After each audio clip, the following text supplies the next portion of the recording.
Assalamualaikum warahmatullahi wabarakatuh. Salam sejahtera bagi kita semua. Perkenalkan, saya Nita Arisanti Yulanda, Eskepnes MKep, dosen jurusan keperawatan Fakultas Kedokteran Universitas Tanjung Pura.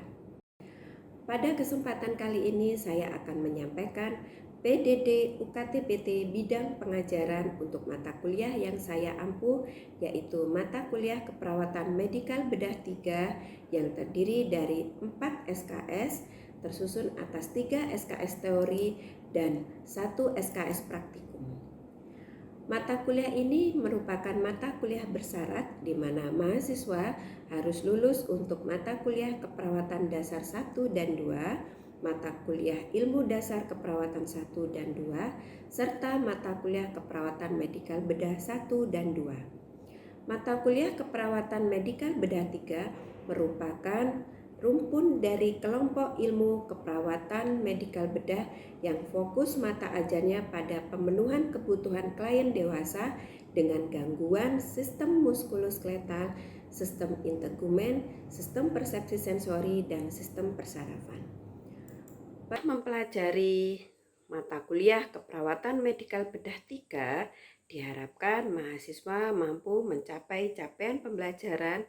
Yang pertama adalah mahasiswa mampu mengurutkan, menyampaikan, dan menunjukkan anatomi fisiologi dari sistem muskuloskeletal, sistem integumen, sistem persarafan, dan sistem persepsi sensori.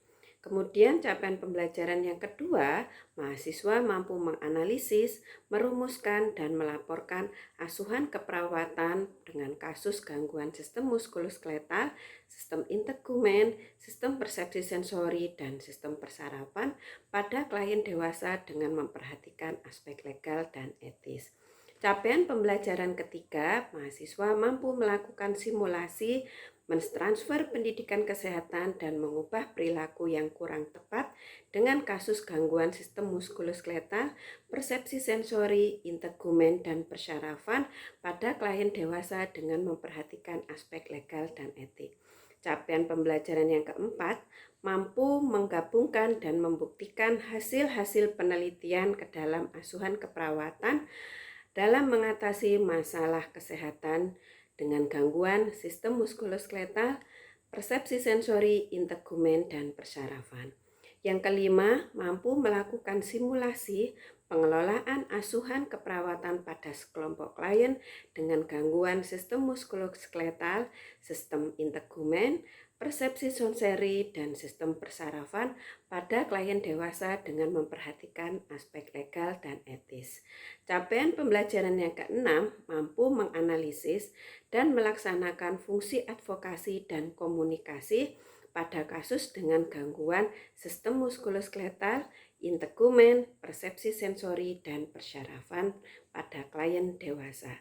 Yang ketujuh, mampu mendemonstrasikan intervensi keperawatan pada kasus dengan gangguan sistem muskuloskeletal, integumen, persepsi sensori, dan persarafan pada klien dewasa sesuai dengan standar asuhan keperawatan yang berlaku dengan berpikir kreatif dan inovatif sehingga menghasilkan pelayanan yang efektif dan efisien. Bahan kajian pada mata kuliah keperawatan medikal bedah 3 sistem persarafan terdiri dari anatomi fisiologi untuk sistem persarafan, patofisiologi pada gangguan sistem persarafan, manajemen asuhan keperawatan gangguan sistem persarafan, manajemen pendidikan kesehatan pada gangguan sistem persarafan, dan menganalisis hasil-hasil penelitian ke dalam asuhan keperawatan pada klien dengan gangguan sistem persarafan untuk mengatasi masalah pasien. Dan yang terakhir adalah tindakan kolaborasi dalam pemberian terapi bagi klien dengan gangguan sistem persarafan. Metode yang akan saya jelaskan untuk bidang pengajaran pada mata kuliah yang saya ampuh, saya menggunakan metode DIA, yaitu Delivery, Interaction, dan Assessment. Pada metode delivery, yaitu bagaimana cara saya menyampaikan perkuliahan pada mahasiswa, saya menggunakan 5 cara. Yang pertama adalah ceramah. Dengan memberikan ceramah pada mahasiswa, harapan saya pada metode ini saya bisa mentransfer ilmu dan pengalaman yang pernah saya dapat kepada mahasiswa untuk meningkatkan ilmu mereka. Cara yang kedua adalah case study. Pada pembelajaran asuhan keperawatan, saya memberikan contoh-contoh kasus yang pernah saya temui di lapangan untuk didiskusikan secara berkelompok, mencari intervensi yang tepat sesuai dengan penelitian terkini. Cara yang ketiga yaitu presentasi. Cara presentasi ini diharapkan mampu melatih komunikasi mahasiswa menjadi suatu komunikasi yang terapeutik bagi pasien. Cara yang keempat adalah cooperative learning. Pada metode ini saya menggunakan bantuan media pendukung pembelajaran seperti manekin untuk menggali kemampuan mahasiswa agar lebih kooperatif selama pembelajaran. Dan cara yang terakhir yaitu praktikum. Metode pembelajaran ini saya lakukan di laboratorium untuk meningkatkan skill keterampilan mahasiswa dalam melakukan asuhan keperawatan yang sebelumnya sudah saya siapkan buku panduan petunjuk praktikum. Dengan metode-metode tersebut saya harapkan saya bisa membantu mahasiswa untuk mendapatkan capaian pembelajaran dan mahasiswa bisa mengikuti pembelajaran dengan baik dan optimal. Metode yang ketiga yaitu interaction. Interaction menjelaskan bagaimana saya berinteraksi dengan mahasiswa. Dalam perkuliahan, saya ada 3 metode interaksi dengan mahasiswa. Yang pertama adalah bertemu langsung mahasiswa di kelas untuk berdiskusi dan untuk belajar secara bertatap muka langsung agar dua komunikasi berjalan secara 2 arah. Yang kedua adalah Google Classroom, di mana saya memanfaatkan Google Classroom ini untuk berdiskusi secara daring mengenai tugas-tugas yang diberikan dan yang harus diselesaikan oleh mahasiswa yang sebelumnya sudah saya sampaikan di awal kontrak pembelajaran melalui rencana tugas mahasiswa. Yang ketiga, saya memanfaatkan Learning Management System Universitas Tanjung Pura sebagai media penunjang kegiatan belajar mahasiswa untuk mengevaluasi kuis dan memberikan materi yang sudah saya sampaikan di kelas.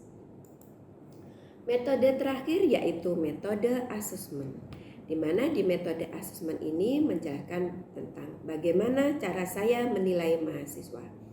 Pada awal perkuliahan, saya akan menyampaikan kontrak pembelajaran yang telah disepakati bersama antara dosen dan mahasiswa yang tertuang dalam rencana pembelajaran semester atau RPS. Di dalam kontrak perkuliahan memuat bagaimana cara saya menilai dan bobot penilaian yang telah disepakati bersama dengan mahasiswa, sehingga ketika mahasiswa sudah mengetahui bobot penilaiannya dan cara penilaiannya, mahasiswa akan menyusun strategi-strategi agar bisa mendapatkan nilai yang memuaskan. Berikut ini adalah bobot penilaian yang saya berikan untuk mata kuliah Keperawatan Medikal Bedah 3. Kehadiran saya berikan sebanyak 10%. Untuk kehadiran sebagaimana syarat dari Universitas Tanjung Pura dengan kehadiran minimal 75% dari 16 total kehadiran yang harus diikuti oleh mahasiswa. Penilaian kedua adalah ujian tengah semester. Ujian tengah semester ini saya berikan bobot sebanyak 25%. Ujian tengah semester biasanya dilaksanakan pada pertemuan di minggu ke-8 perkuliahan. Kemudian ada ujian akhir semester. Ujian akhir semester saya berikan sebanyak 30%.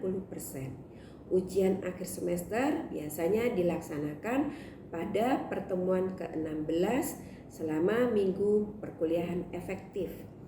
Kemudian karena ada 1 SKS praktikum, Jadi pada praktikum saya memberikan bobot sebanyak 10% untuk ujian praktikum mahasiswa terkait dengan keterampilan mahasiswa dalam melakukan asuhan keperawatan sesuai dengan gangguan sistem muskuloskeletal, sistem persepsi sensori, sistem integumen, dan sistem persyarafan. Kemudian saya juga akan memberikan bobot penilaian tugas sebanyak 25% sesuai dengan rencana tugas mahasiswa yang sudah termuat di dalam rencana pembelajaran semester yang sudah disepakati di awal perkuliahan. Berikut ini saya akan menyampaikan cuplikan pengajaran yang saya lakukan di kelas dan di laboratorium. Assalamualaikum.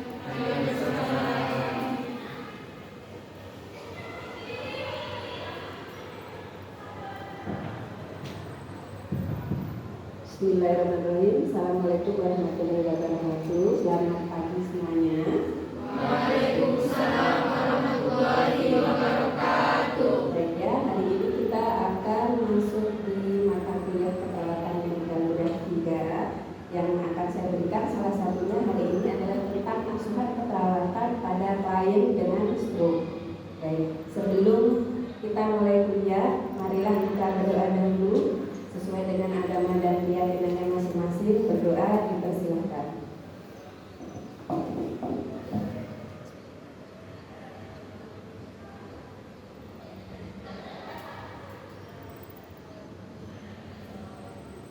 Berdoa selesai, terima kasih. Baik, saya jelaskan untuk asuhan keperawatan pada klien ini merupakan bagian dari pembelajaran di keperawatan medikal bedah 3 yang pernah saya sampaikan untuk kontak pembelajarannya. Jadi kita akan belajar selama 3 SKS ke depan atau selama 150 menit.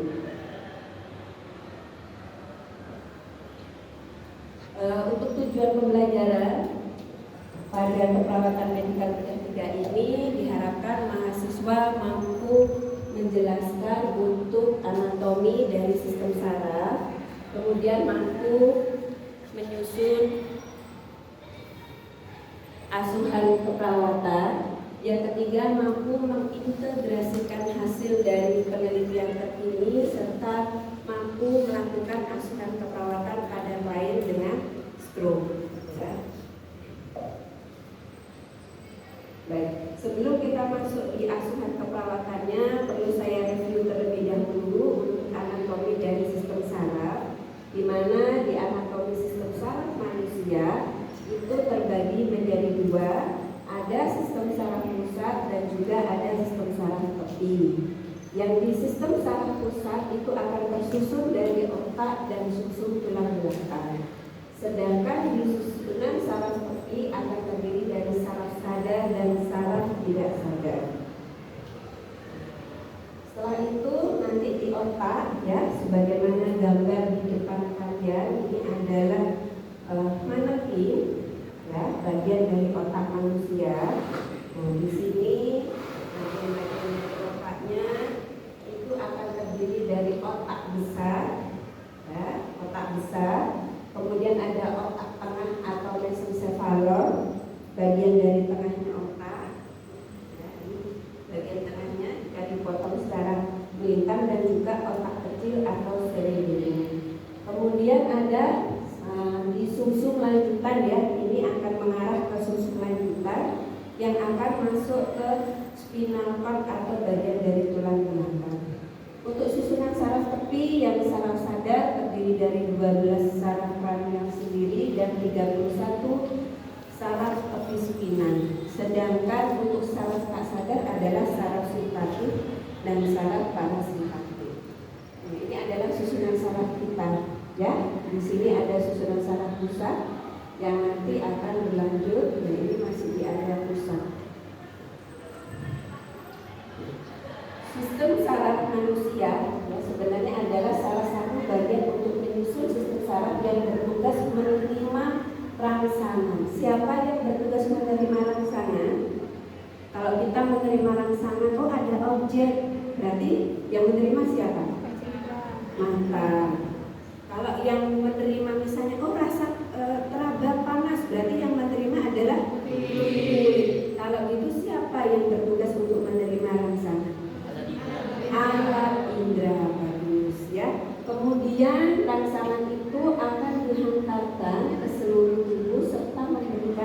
respon. Kemudian kita bisa merasakan, oh ini panas, ini sakit.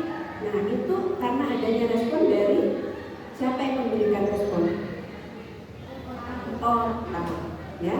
Otak dari saraf-saraf tepi ya itu akan memberikan respon untuk memberikan apa yang kita rasakan, apa yang kita lihat, apa yang kita dengar.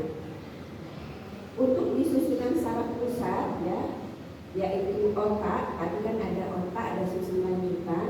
Otak ini akan dilapisi ya, ada beberapa lapis yang melindungi otak. Di situ dilindungi terutama oleh tulang tengkorak dan ada lapisan durameter, itu lapisan yang sangat tebal dan keras. Ada arachnoid dan diameter yang merupakan lapisan tipis dan lunak. Nah, seperti inilah lapisan yang menyelubungi dari otak kita, yang mana di dalam meringes ini ada cairan cerebrospinal sehingga otak kita terlindungi ketika terbentur. Ya, dari benturan-benturan itu si otak ini masih aman. Ya, karena ada lapisan, ada cairan cerebrospinal, itulah yang membuat si otak tetap bertahan di tempatnya. Kalau kita lihat ya gambarannya, otak ini sangat lembut ya, suatu organ yang lembut, rapuh. Nah, karena ada pelindung-pelindung itu membuat dia untuk semakin kuat, tetap bertahan dalam bentuk aslinya. Di mana cairan cerebrospinal ini dibentuk oleh plexus coronoid ya. Jika terjadi penimbunan di kepala, nanti kepalanya bisa menjadi besar atau disebut dengan hidrocephalus ya, kepalanya yang besar. Karena di situ ada penimbunan cairan cerebrospinal. Di situ berfungsi untuk sebagai bantalan pengaman otak dan metabolisme jaringan dari sistem saraf pusat. Jadi fungsi yang memberikan makanan, yang memberikan nutrisi dari cairan-cairan yang ada di dalam cerebrospinal. Ya, ini juga ini otak besar kita. Otak besar kita terdiri dari 4 lobus ya. Ini adalah otak kecil, di mana lobus-lobus itu kalau kita lihat bagian dari depan, ya ini kan harusnya posisinya ke tulang belakang ya, sisi tulang belakang. Itu di depan ada lobus frontal, di samping temporal, di atas parietal. Sebelum otak kecil di belakangnya ada lobus occipital ya. Masing-masing lobus memiliki fungsi masing-masing. Bisa terkait emosi, pergerakan bicara dan akal ya, pergerakan dari orientasi. Di lobus parietal ini akan memiliki fungsi masing-masing, di mana di lobus occipital sebagai proses penglihatan. Jadi kalau occipital ini kena trauma ya, misalnya jatuh, berbalik occipital yang kena, itu bisa terganggu di sistem penglihatan ya, karena dia yang berfungsi untuk mengolah dari penglihatan manusia. Kemudian ada lobus temporal terkait memori. Nah, ada kasus-kasus pasien yang trauma, terbentur kepalanya, dia akan mengalami amnesia, memorinya hilang. Bisa jadi yang terkena adalah area temporal ya, sehingga bisa kita lanjut dengan identifikasi dari pasien, jatuhnya seperti apa, posisinya bagian mana yang terjatuh ya, seperti itu, untuk mengetahui lokasi. Dan memang benar itu terjadi karena di dalam lobus inilah yang terkait dengan memori yang dimiliki oleh manusia. Ini adalah bagian dari otak kita ya. Jika dilakukan pembukaan dari tulang tengkorak, kemudian pelindung-pelindungan, itu otak akan terlihat seperti itu. Kemudian ada otak kecil atau cerebellum, ini yang berwarna abu-abu yang ada di bagian belakang ya. Cerebellum merupakan koordinasi gerakan serta yang disertai dengan kesadaran serta keseimbangan dari tubuh. Jadi kalau cerebellum ini sampai kena, nah makanya kan ada yang misalnya kasus-kasus cerebellumnya dipukul dia langsung jatuh pingsan. Itulah yang membuat gangguan keseimbangan tubuh. Terdapat 2 bagian cerebellum yang berada di kanan kiri yang dipisahkan oleh pons paroli. Di sini ada pons paroli yang memisahkan. sebagai penghantar impuls. Jadi ketika ada rangsangan, pons paroli yang ada di tengah ini akan menghantarkan dari satu cerebellum ke cerebellum yang lain. Ya, jadi inilah bagian dari otak yang ada di manusia. Terdiri dari otak besar dan otak kecil. Baik. Sekarang untuk evaluasi saya, siapa yang bisa menyebutkan bagian-bagian dari otak?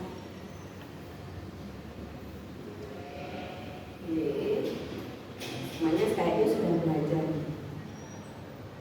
Baik, saya minta tolong Mbak Kania untuk maju. Silakan Mbak Kania.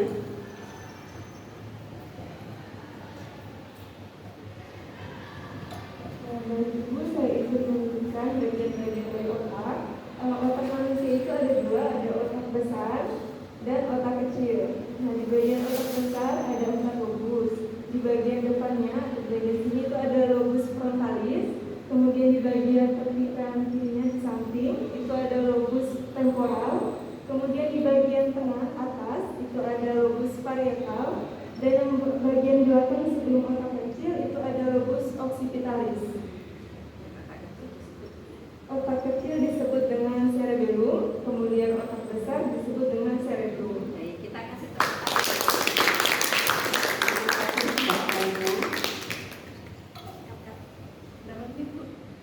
Baik, terima kasih Mbak Kania sudah menyebutkan dengan baik.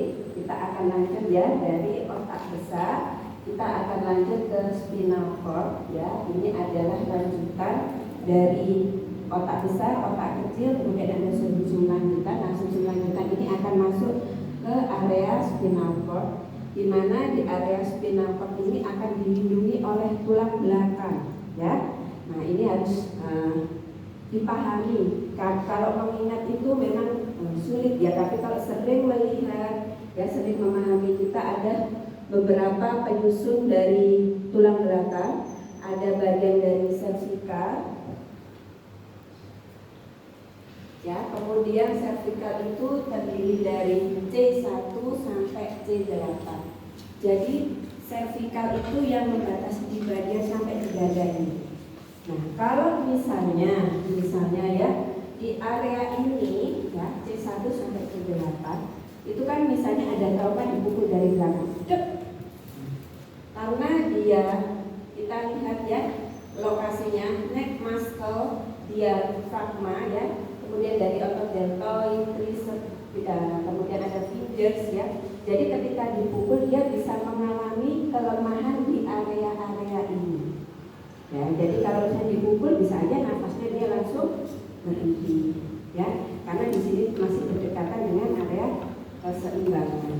Kemudian ada torakal ya, terdiri dari T1 sampai T11, T12 masih ada intercostalis ya, ada di T12. Nah, dari T1 itu berarti dia di hand ya, di area tangan itu akan melindungi persyaratan di sana ya.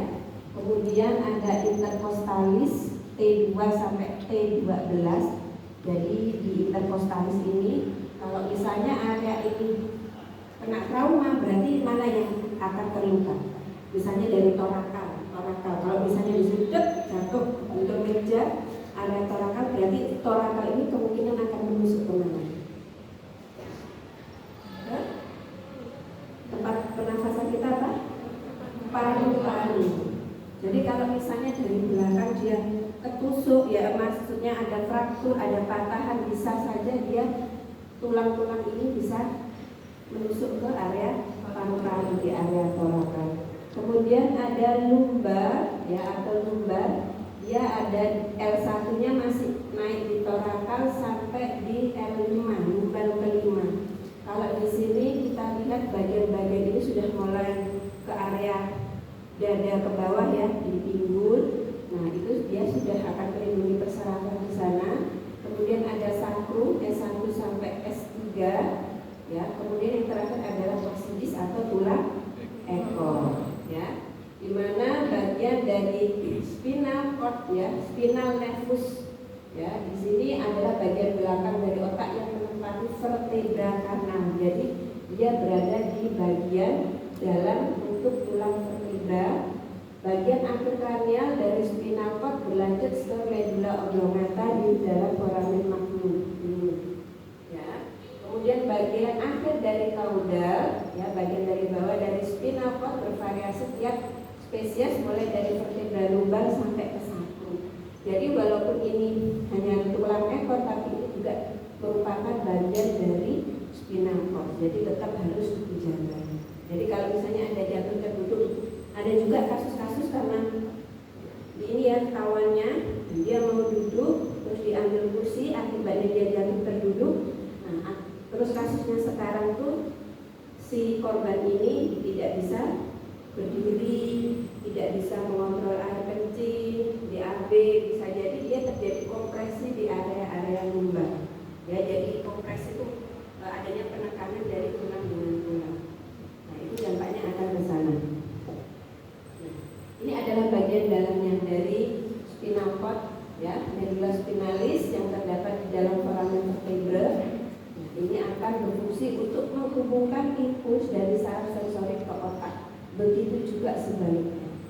Jadi ketika ada rangsangan di area ekstremitas kita, rangsangan itu akan dibawa ke otak, otak akan balik lagi melalui spinal cord, dia mau kemana? Apakah dia akan memberikan rangsangan menolak, ya, ataukah dia akan memberikan rangsangan bicara? Seperti itu. Bismillahirrahmanirrahim. Assalamualaikum warahmatullahi wabarakatuh. Selamat siang anak-anak. Waalaikumsalam warahmatullahi wabarakatuh. Siang Bu. Terima kasih. Hari ini kita bertemu lagi untuk praktikum keperawatan medikal bedah 3. Untuk pertemuan kali ini kita akan melakukan pemeriksaan fisik pada sistem saraf, terutama 12 saraf kranial. Ya, tujuannya di sini untuk mengetahui kelemahan-kelemahan dari 12 saraf kranial, untuk mengidentifikasi bagian saraf mana yang pasien mengalami kelemahan. Ya, mulai dari olfaktorius sampai hipoglosus. Nah, kita akan masuk di pemeriksaan pertama, yaitu nervus olfaktorius. Nah, kita minta pasien untuk membuka masker.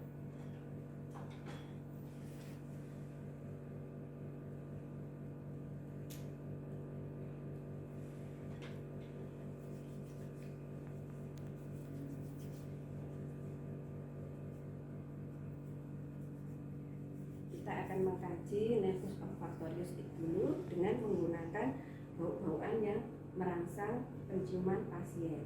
Kita bisa menggunakan bau teh, bau kopi, kemudian bau kayu putih, dan juga bau-bauan misalnya ada aroma parfum, itu juga bisa digunakan. Nah, bagaimana tekniknya? Tekniknya kita meminta pasien, permisi Ibu, selamat siang. Perkenalkan, saya Nurse Nita. Hari ini kita akan melakukan pemeriksaan fisik di 12 saraf kranial. Nanti kurang lebih 20-30 menit karena ini membutuhkan waktu panjang. Jadi Ibu nanti bisa mengikuti perkataan dari saya untuk melakukan pemeriksaan secara teratur, ya, secara tertib. Nah, kita mulai dari penciuman terlebih dahulu, ya. Baik Bu, kita mulai memposisikan pasien senyaman mungkin, ya. Kemudian kita minta pasien untuk menutup. Demikian video pembelajaran yang saya buat. Atas perhatiannya saya ucapkan terima kasih. Wabillahi taufiq wal hidayah. Wassalamualaikum warahmatullahi wabarakatuh.